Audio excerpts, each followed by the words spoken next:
Good morning students. आज हम करेंगे एग्जाम्पल्स ऑफ कोसेट्स।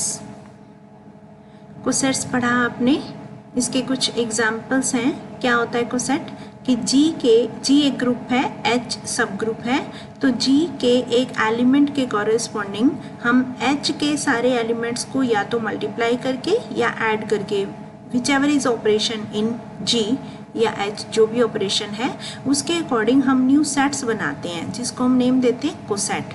जैसे यहाँ एडिटिव ग्रुप है तो एच में भी एडिशन ही होगा। जी एक ग्रुप ले लिया, एडिटिव ग्रुप ऑफ इंटीजर्स, इसमें सारे इंटीजर्स हैं। एच में हमने ले लिए मल्टीपल्स ऑफ थ्री के मल्टीपल्स हैं। आपने पहले पढ़ा है कि ये इसका सब ग्रुप होता है, एच ए सब ग्रुप ऑफ जी। तो एच प्लस, अब हम क्या करेंगे, एक एक एलिमेंट लेंगे यहाँ से और उसको एच में ऐड करेंगे और एक नया कोसेट बनाएंगे, H plus 0, H plus 1, H plus 2 like this. जैसे एच प्लस 0 में क्या किया, हर एलिमेंट में हमने 0 ऐड कर दिया, एच के हर एलिमेंट में 0 ऐड कर दिया तो वापस एच आ गया। अब यहाँ भी एक थ्योरम हमने की थी कि अगर एलिमेंट एच में ही हो तो क्या होता है, उसका कोसेट वही आ जाता है। जैसे 0 एच के अंदर ही है तो 0 प्लस एच के इक्वल ही आ जाएगा। फिर हम एच प्लस 1 निकालेंगे, एच प्लस 1 में इसमें हर एलिमेंट में 1 ऐड किया, ये आ गया -8, -5, -3, 1, 4, 7, 10, ये डिफरेंट कोसेट आ गया। अब इसमें एक और थ्योरम हमने की थी कि कोई भी दो कोसेट्स या तो बिल्कुल सेम होंगे या बिल्कुल डिसजॉइंट होंगे, कुछ भी कॉमन नहीं होगा। अब इनमें देखो कुछ भी कॉमन नहीं है, कोई भी एलिमेंट दोनों में सेम नहीं है। ऐसे ही हम एच प्लस 2 निकालेंगे, इसमें हर एलिमेंट में 2 ऐड करेंगे तो ये एच प्लस 2 बन जाएगा। एच प्लस 3 में हर एलिमेंट में हमने 3 ऐड कर दिया, ये एच प्लस 3 आ गया। अब हमने ये देखा एच प्लस 3 वापस एच के इक्वल आ गया, एच प्लस 0 भी एच था, क्यों, क्योंकि 3 बिलोंग्स टू एच। तो ये रिपीट होने स्टार्ट हो जाएंगे, एच प्लस 4 से वापस एच प्लस 1 आ जाएगा। तो डिस्टिंक्ट कोसेट्स कौन से रहे हमारे पास, एच प्लस 1 और एच प्लस 2, 3 ही कोसेट्स होंगे।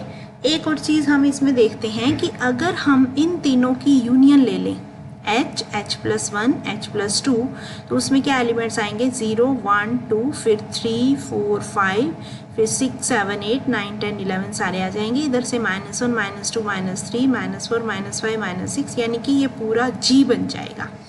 जी इक्वल टू, जी को अगर हम देखें तो ये इन सब की यूनियन बन जाएगा, इन तीनों को सेट्स की। एक थ्योरम हम ये भी करेंगे कि जितने भी डिस्टिंक्ट कोसेट्स होते हैं उन सब की यूनियन जी होता है।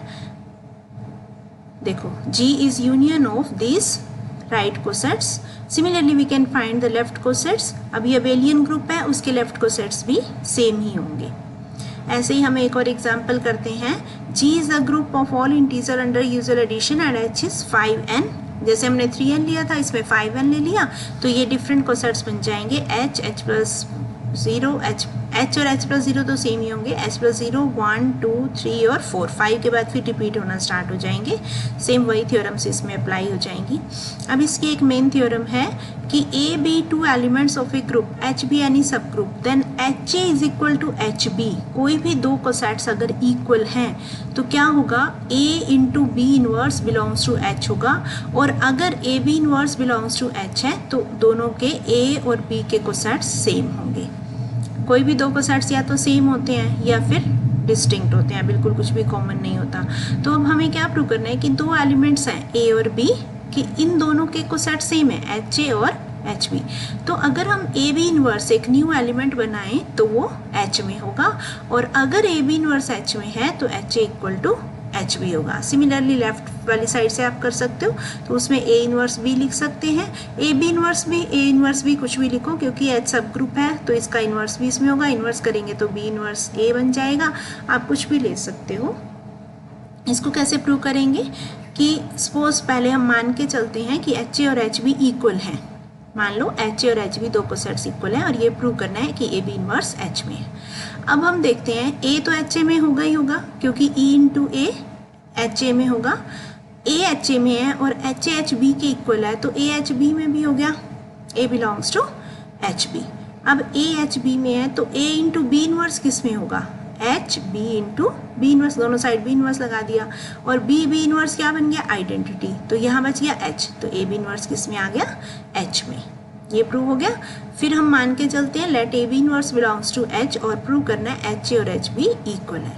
अगर ए बी इनवर्स एच में है तो इस ए बी इनवर्स का जो कोसेट बनाएंगे एच के साथ वो एच के इक्वल होगा। वही एक्स बिलोंग्स टू एच है तो H x equal to H वाला फॉर्मूला लगा के तो H a b inverse H के इक्वल आ गया। अब दोनों साइड बी लगा दो तो बी इनवर्स बी आइडेंटिटी बन जाएगा, एच ए और एच बी इक्वल आ जाएगा। Similarly we can prove a H equal to b H के लिए। ये इंपॉर्टेंट थ्योरम है, थोड़ा इसको अच्छे से कर लेना और स्पीड से करवा रही हूँ। ये थ्योरम सिंपल है, ये हो जाएगी क्योंकि सिलेबस काफ़ी है और टाइम बहुत कम है।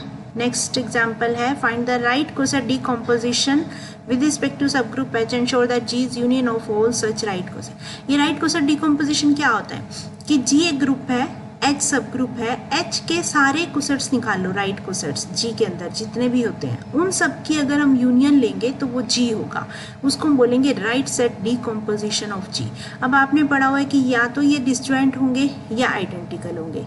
अब G का कोई भी एक एलिमेंट है वो किसी न किसी अगर तो वो H में है, ए बिलोंग्स टू एच है तो उसका कोसेट एच के इक्वल आ जाएगा, अदरवाइज डिफरेंट कोसेट बन जाएगा। सिमिलरली अगर कोई बी अगेन एलिमेंट है, बी एच में नहीं है तो एच ए में भी नहीं होगा।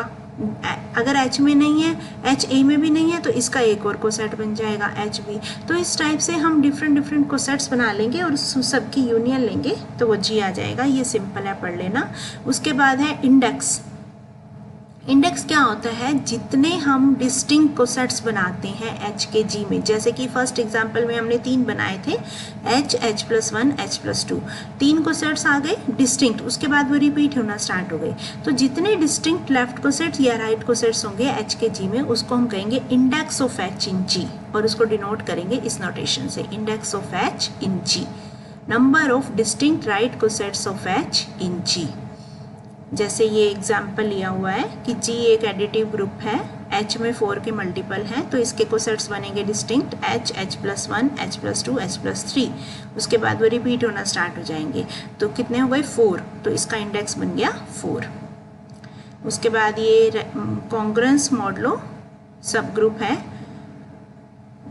ये सिंपल है, इसको पढ़ लेना, कुछ नहीं है इसमें खास।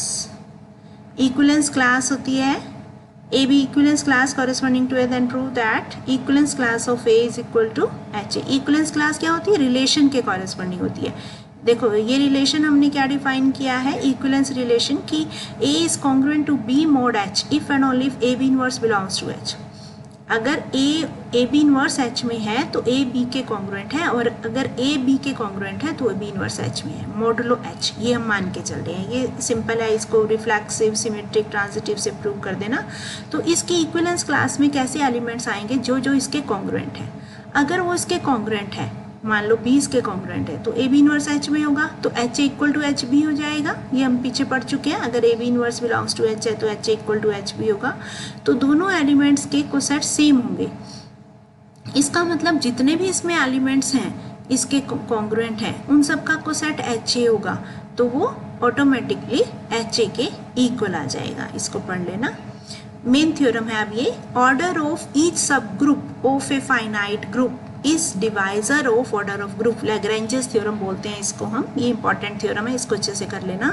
किसी भी ग्रुप का ऑर्डर अगर वो फाइनाइट है तो उसका जो सब ग्रुप है उसका ऑर्डर इसके ऑर्डर को डिवाइड करेगा। सब ग्रुप का ऑर्डर ग्रुप के ऑर्डर को डिवाइड करेगा, ये हमने प्रूव करना है। तो जी एक फाइनाइट ग्रुप लेके चल रहे हैं जिसका ऑर्डर n है, H सब ग्रुप है जिसका ऑर्डर m है। आपको क्या करना है, H के सारे कोसेट्स निकाल लेने हैं G में, डिस्टिंक्ट कोसेट्स। पहले H में हम एलिमेंट्स मान लेते हैं H1, H2, HM, क्योंकि ऑर्डर m है, इसमें m एलिमेंट्स होंगे और G में n एलिमेंट्स होंगे। अब क्या करना है, एक एलिमेंट लेना है G का, उसका कोसेट बनाना है, उसमें भी m एलिमेंट्स होंगे। फिर दूसरा एलिमेंट लेना है, उसमें भी m एलिमेंट्स होंगे। अब जितने भी ये डिस्टिंक्ट बन सकते हैं, जैसे h plus 0, h plus 1, h plus 2 बनाए थे ना हमने, इसमें मल्टीप्लिकेशन है इसलिए मल्टीप्लिकेशन से बना लिए। जितने इसके डिस्टिंक्ट कोसेट्स बन सकते हैं उतने बना लिए। मतलब इनमें कोई सेम नहीं होना चाहिए, सारे डिस्टिंक्ट होना चाहिए और इनमें कोई कॉमन एलिमेंट भी नहीं होगा, या तो वो सेम होंगे या फिर कुछ भी कॉमन नहीं होगा। तो इसमें कुछ भी कॉमन नहीं होगा, इसमें भी m एलिमेंट्स हैं, इसमें भी m, इसमें भी m, सब में m एलिमेंट्स हैं। अब इन सब की यूनियन क्या होगी, G। ये हम पहले पढ़ चुके हैं, जितने भी डिस्टिंक्ट कोसेट्स होते हैं उन सबकी यूनियन जी होती है। तो जी में कितने एलिमेंट्स होंगे, जितने इसमें हैं प्लस जितने इसमें हैं प्लस जितने, क्योंकि दोनों में कॉमन तो कुछ एलिमेंट है ही नहीं, सब में जितने जितने एलिमेंट्स हैं अगर हम सबको ऐड कर दें तो वो जी के एलिमेंट्स बन जाएंगे। अब इसमें कितने एलिमेंट्स हैं, एच में एम, HA1 में भी m, HA2 में भी m, HA3 में भी m, सब में m एलिमेंट्स हैं। कितने टाइम्स हैं, जितने कोसेट्स हैं, ये k कोसेट्स हैं, तो m इंटू k एलिमेंट्स हो गए, और इधर हो गया order of g, total number of elements of g। तो n को हम लिख सकते हैं m into k, it means m is divisor of n, क्योंकि n जो m का मल्टीपल हो गया, तो आप लिख सकते हो m is divisor of n, यानी कि m क्या था, ऑर्डर ऑफ सब group is divisor of order of group. और जो k आया है that is order of g over order of h, n by m है ना, इसको कहते हैं इंडेक्स। जो हमने इंडेक्स किया था नंबर ऑफ डिस्टिंक्ट कोसेट्स, ये भी वही बनेगा, k कोसेट्स हैं इसके, तो ये इंडेक्स हो गया k, order of g divided by order of h। Next है order of every element of a finite group is divisor of order of group. ये भी थोड़ी सी इंपॉर्टेंट थ्योरम है, इसको कर लेना। इसको हम उस थ्योरम से रिलेट करके करेंगे। क्या करेंगे, साइक्लिक वाले में हमने एक थ्योरम की थी, हमें प्रूव करना है जी का ऑर्डर n है अगर, तो उसके किसी एलिमेंट का ऑर्डर उसके ऑर्डर को डिवाइड करेगा। तो एलिमेंट से हम क्या करेंगे, एक एलिमेंट लेंगे, उसका ऑर्डर मान लो m है, उससे हम एक साइक्लिक ग्रुप बना लेंगे h, जैसे इसमें बनाया हुआ है ना, तो h का ऑर्डर भी m होगा। अब ये सब ग्रुप होगा g का, ठीक है, क्योंकि सारे एलिमेंट्स g के अंदर हैं, तो h का ऑर्डर g के ऑर्डर को डिवाइड करेगा, और h का ऑर्डर a के ऑर्डर के इक्वल है, इसका मतलब a का ऑर्डर g के ऑर्डर को डिवाइड करेगा। तो ये सारी थ्योरम वही की हुई है जो साइक्लिक में की थी, इसको पढ़ लेना, ये सिंपल है, हो जाएगा, ये भी सिंपल थ्योरम है। ये है एक छोटा सा एग्जाम्पल है कि अगर G एक ग्रुप है, उसका एक सब ग्रुप है K का सब ग्रुप है H, यानी कि H contain in K contain in G, तो H का इंडेक्स G में किसके इक्वल होगा, जो H का K में है और K का G में है, उन दोनों का प्रोडक्ट, क्योंकि H K में है, K आगे G में है, तो H G का भी सब ग्रुप होगा, और इसका इंडेक्स किसके इक्वल होगा, order of G divided by order of K into order of K divided by order of H। ये एक्सरसाइज कर लेना इसको कंप्लीट। उसके बाद हम कुछ डेफिनेशंस करेंगे नॉर्मल सब ग्रुप्स और क्वोशिएंट ग्रुप्स की, नेक्स्ट लेक्चर में करेंगे।